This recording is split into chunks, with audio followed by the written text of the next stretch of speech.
Kapatid, may tanong po ako sa'yo. Sino sa tingin mo ang mas angat sa buhay? Yung mas talented or mas disciplined? Karamihan sa atin, pipiliin natin yung talented. Pero may ikukwento ako sa'yo yung dalawang tao. At baka mabago ang tingin mo sa pera, success, at financial freedom.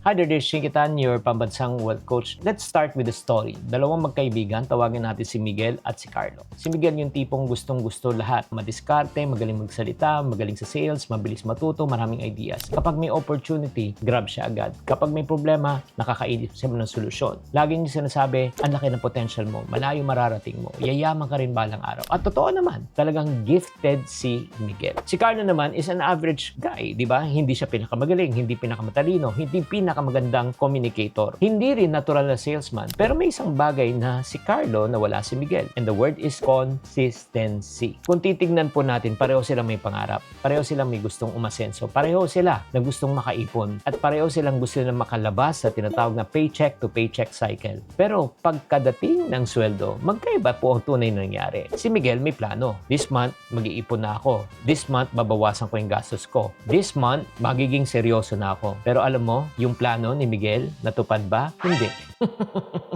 Katang isip lamang. Bayad ng bills, utang, konting reward sarili, online shopping, travel, pagtingin sa account, pulubi na naman. Halos walang natitira. At next month, sinabi na naman niya, ay naku, babawi ako. At next month, alam mo, ganun din po ang nangyari. Samantala, si Carlo, on the other side naman, hindi naman masyadong dramatic ang kanyang paycheck. Hindi exciting, pero bawat monthly na kinikita niya, meron siyang tinatabi. Kahit maliit, may budget. Hindi gumagastos pag wala sa budget. Very simplified ang lifestyle. May plano, pero ini-execute. Kaya ang tanong ko po sa inyo, sa palagay nyo, sino kaya magwawagi sa dalawa? Si Miguel ba at si Carlo? Mamaya, pag-usapan natin sa dulo. At ito pa, bigyan na naman natin ng isa pang senaryo. Meron opportunity na dumating sa kanilang dalawa. Napakaganda ng opportunity. Pwedeng pagkakitaan, may product na, may market na, may potential customer na. Pareho to nakita ni Miguel at ni Carlo. Na-excite si Miguel at sinabi niya sa sarili niya, dito na magsisimula ang breakthrough ko. Nag-research, nanood ng videos, nag-isip ng branding, ng pangalan, logo, strategy, di ba? Isip,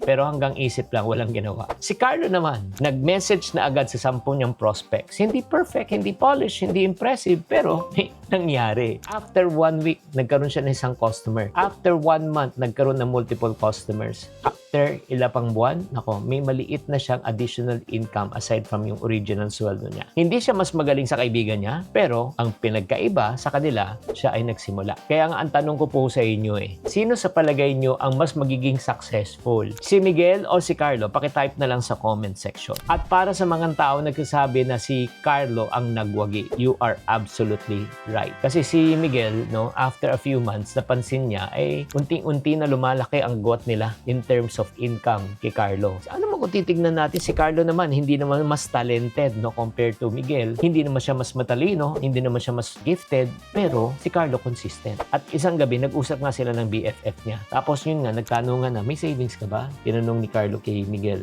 Sabi niya, wala. May utang ka ba? Nandyan pa rin. Oo, credit card. Ayan, lumalaki. Investment, wala pa rin nasibulan. At doon na na-realize ang isang bagay na ayong marinig ng karamihan. It's not about talent, it's about consistency. Kahit na napaka-talented mo, pero kung ikaw hindi ka consistent, naku, walang mangyayari. Yan po ang nangyayari sa karamihan ng mga Pilipino. Maraming talentado dyan, maraming mas masisipag dyan, mas madiskarte, pero yun nga, walang consistency. Panay umpisa, walang tapos. This is what we call as a discipline gap. The gap between what you know and what you actually do. Alam mo, dapat mo mag-ipon, pero hindi ka nag-iipon. Alam mo, kailangan mo mag-umpisa ng sideline, pero hindi ka nag-uumpisa. Alam mo, kailangan mo matutong mag-invest, pero natatakot ka. Kaya nga, hindi kita masisisi kung ikaw ay nasa lane katulad ni Miguel na natatakot. Bakit? Kasi nga, walang malinaw na plano. And by the way, ito ang isang pinakamalaking realization ng mga attendees ko when they attend yung tinatawag naming program called FFW. Ano tong FFW? It's called the Financial Freedom Weekend. Marami ang dumadating na sinasabi, ay kasi I have a money problem, I have an income problem. Pagkatapos ng workshop, doon nila nare-realize na it's not an income problem. It's a mindset and a system problem. Hindi mo masasabi kung you will succeed or you will fail if you will not approach or you will not try. So, may fear ka but then you try. Why? Because you have a goal. Yung mga narinig mo, wala kang kwenta. You will never grow enough. Mahirap lang tayo. Every time na remind mo yan, Hanggang ngayon, pain pa rin yan. Yung sinasabi ko kanina ramdam na ramdam ko yung pain nyo So kasi nga, minsan isa sa mahirap din talaga yung agreement, especially if you're doing business, tapos ang opposite yung direction yung Tama. dalawa.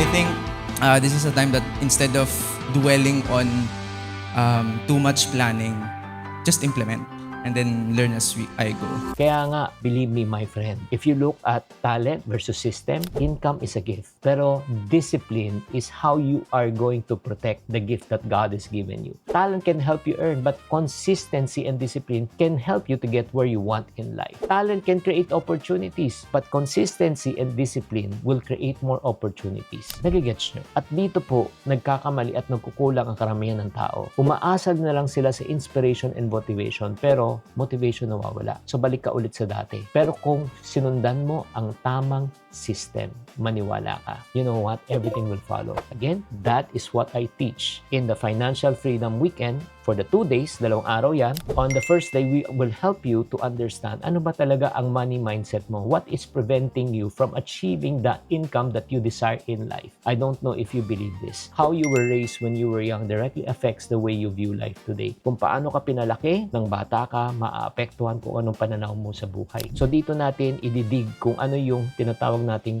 money mindset, ano yung mga tinatawag na financial limitation or financial leak you can experience. And then I will help you to get a financial breakthrough. And on the second day, we will help you to create a financial strategy. So on how you can achieve your financial freedom and financial peace through what we call as the CHIP method. Ang CHIP method naman is a methodology that we use to be able to help people to make more money. Number 2, to handle their money. Number 3, to grow their money. And number 4, to protect their money. So if that is your desire, maniwala ka, you should be part of this. Kaya isang tanong na lang na gusto kong itanong sa iyo, kamusta na ang potential mo? Alam mong gifted ka, pero kulang ka lang talaga sa sistema at consistency. Alam mo, you are full of potential, pero ilang taon mo na sinasabi mo, uumpisahan ko na. Ilang taon mo na sinasabi na, okay, gagawin ko na. Pero hanggang ngayon, wala pa rin nangyayari. Kaya kung ang pakiramdam mo, nakaka-relate ka sa story ni Miguel, may potential, may pangarap, may income, pero kulang ka sa progress, then this is the time for you to stop guessing at magsimula ka na ng tamang sistema na may gagabay po sa inyo. That's the reason why, again, let me invite you to the 2-day event that we created. It's called the Financial Freedom Weekend. Dito mo maiintindihan ang money story mo. Dito maiintindihan ang numero. Dito mo maiintindihan yung tinatawag na financial blueprint. So kung handa ka na talagang mabago na ang financial life mo forever for these 2 days, all you need to do is just go to the link below or just type FFW sa comment section so that you will learn more.